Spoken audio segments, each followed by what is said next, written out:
Hey there, I'm back with another neon project. As I told in a previous video, I have a wish list of neon signs and I sometimes make one of them as a replica when I can't get my hands on an original. I like bowling and bowling themed neon signs, and this one is already in my collection. I bought it with a broken yellow ball a few years ago and made a new ball for it. Now it was bowling time again and I decided to make this light bowling sign that has a very cool design in my opinion.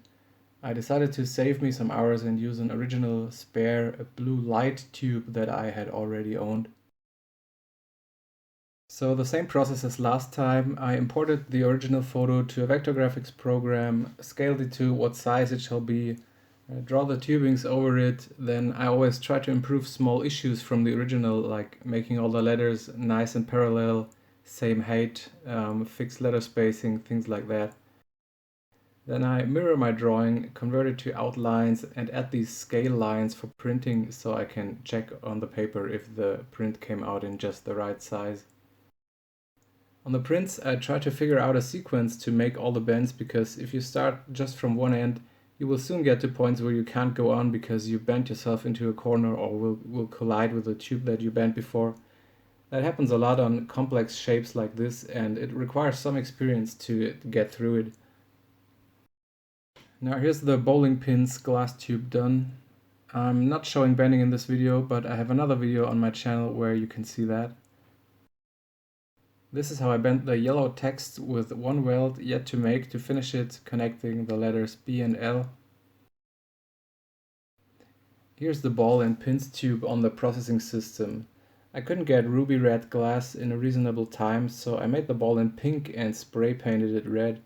A friend had done that with yellow waterborne spray paint before and he said it went alright.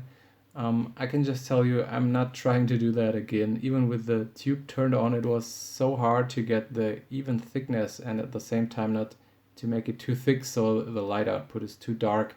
I think I washed that water-based paint off 4 times and started again.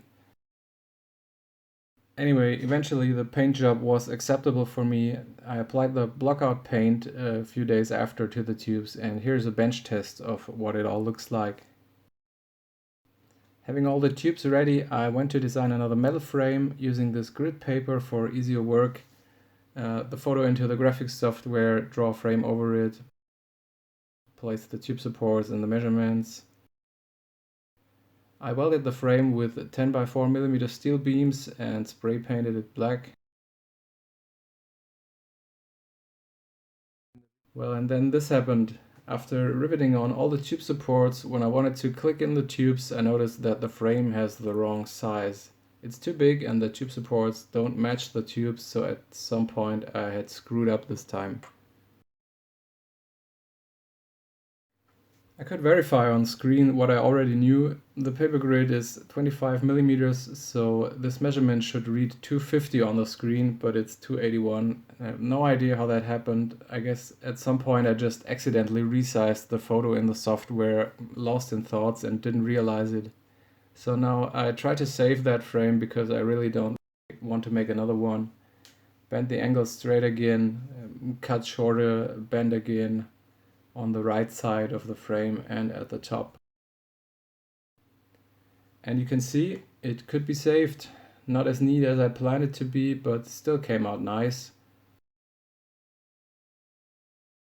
Let's turn it on.